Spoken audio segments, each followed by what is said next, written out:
Bismillahirrahmanirrahim. Assalamualaikum warahmatullahi wabarakatuh. Bismillah, alhamdulillah, wassalatu wassalamu ala rasulillah ma ba'd. Sahabat muslim, di video kali ini saya akan membongkar fakta tak terpisahkannya antara Syiah dan tasawuf. Mereka itu senasab dan mereka itu bergenetika yang sama, dua ideologi sedarah daging yang tak mungkin terpisahkan. Saya nukilkan dari karya Syekh Abdurrahman Abdul Khaliq yang berjudul Al-Fikr Al-Sufi yang diterjemahkan dalam buku berbahasa Indonesia dengan judul Penyimpangan-Penyimpangan Tasawuf.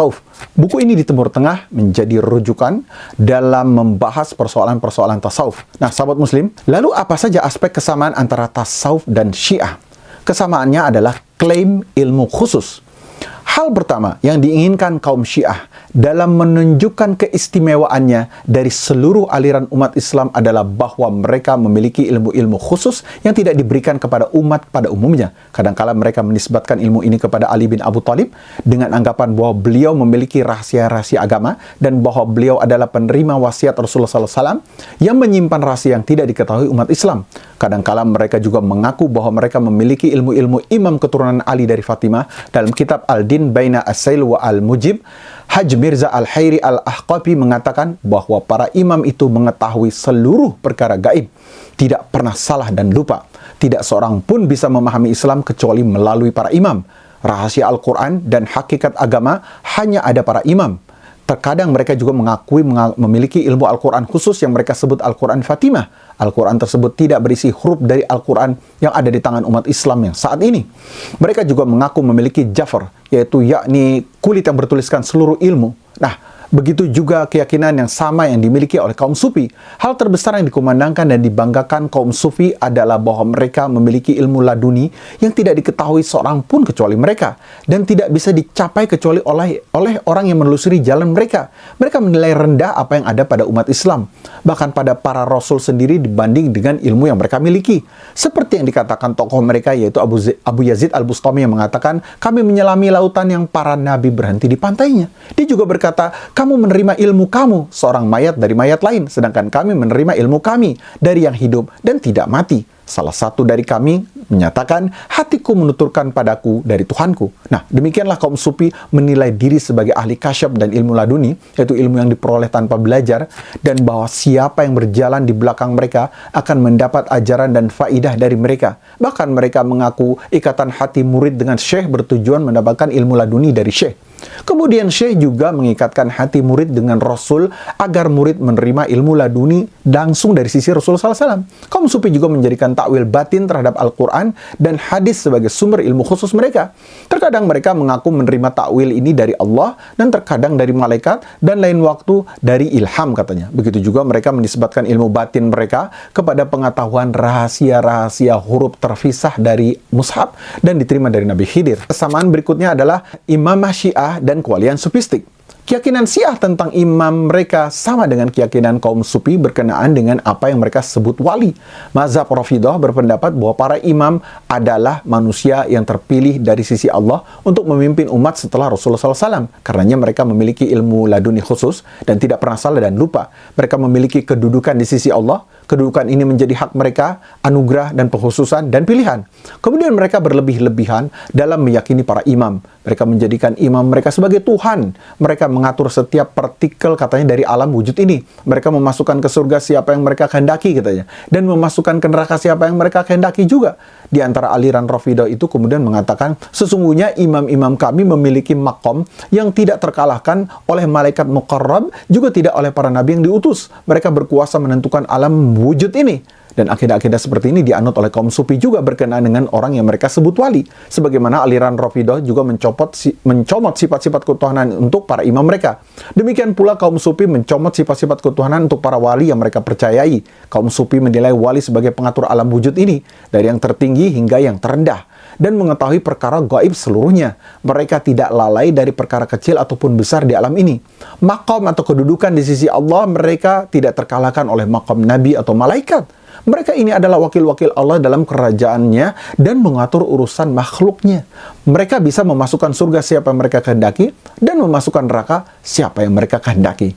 Nah, jika Rafidah menilai setelah makam keimanan ada makam-makam sedikit di bawahnya seperti wali aktab yang menjadi wakil-wakil imam, dan pemikiran ini sendiri telah diusung kaum sufi dan dijadikan sebagai makam wali teragung yang mereka sebut dengan kutub ghuds, kemudian diikuti oleh 3 kutub dan 7 badal dan 70 nujaba dan seterusnya, dengan mencontoh hierarki Syiah dalam menyusun hierarki para wali dan imam. Nah, demikianlah pemikiran dan akidah Rafidah dalam konsep imamah berkesesuaian dengan akidah sufistik dalam konsep kewalian. Dr. Kamil Al-Syaibi menjelaskan dalam kitabnya Al-Silah Baina Tasawuf wa Al-Tashayyu, dia mengatakan, ajaran tasawuf itu terpengaruhi pemikiran Ismailiyah secara terang-terangan, yakni pemikiran tentang nuqaba yang berkisar dalam Ismailiyah. Sekitar beberapa tokoh rijal yang jumlah mereka 12 dan disebut hujjah.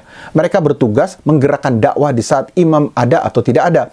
Mereka ini disucikan dan tetap jumlahnya. Mereka disanadkan dengan susunan alam fisik, sebagaimana jumlah imam 7 bersanad dalam satu silsilah. Al-Marizi menjelaskan kepada kita bahwa para hujjah ini berpencar di seluruh bumi.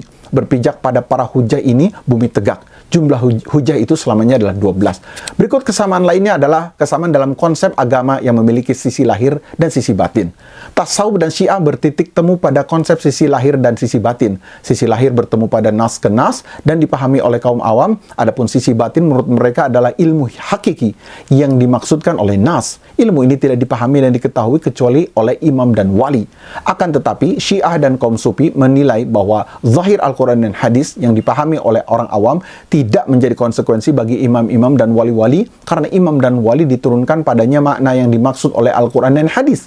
Bahkan kaum Syiah mengatakan bahwa Muhammad itu datang dengan tanzil, sedangkan Ali datang dengan takwil. Mereka mengira bahwa imam-imam setelah Ali itu mengetahui makna-makna hakiki dari Al-Quran. Mereka menilai Al-Quran memiliki dimensi lahir dan batin, dimensi lahir untuk umum, sedangkan dimensi yang batin untuk golongan khusus.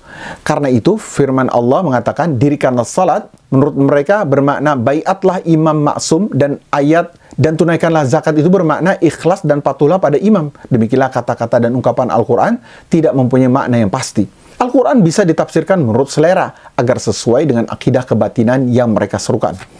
Kaum sufi itu menamakan tafsir kebatinan nas-nas Al-Quran itu dengan nama hakikah dan menyebut tafsir lahiriah dengan nama syariat. Menurut mereka, hakikah adalah milik wali dan syariat milik orang awam. Mereka bertindak setelah membagi nas-nas Al-Quran dan hadis menurut selera mereka, mengusung ke dalam agama berbagai kemudian kepercayaan dan mitos yang mereka kehendaki, kemudian menghilangkan keagungan dan kehormatan nas-nas syariat. Karena dengan takwil ini mereka menjauhkan dari makna-makna yang sebenarnya. Apa kaitannya penafsiran At-Tin dengan Rasul, Zaitun dengan Ali bin Abi Thalib, Turi Sinin dengan Hasan, dan Al-Bait Al-Amin dengan Hussein? Apa kaitannya firman Allah, dia membiarkan kedua lautan mengalir yang kemudian bertemu, sehingga bermakna itu menjadi Ali dan Fatimah, dan dari keduanya keluar mutiara dan marjan, itu dimaknai dengan Hasan dan Hussein? Dr. Kamil Al-Syaibi menulis panjang lebar seputar makna tersebut dalam kitab Al-Silah Baina At-Tasawuf wa Al-Tashayyu.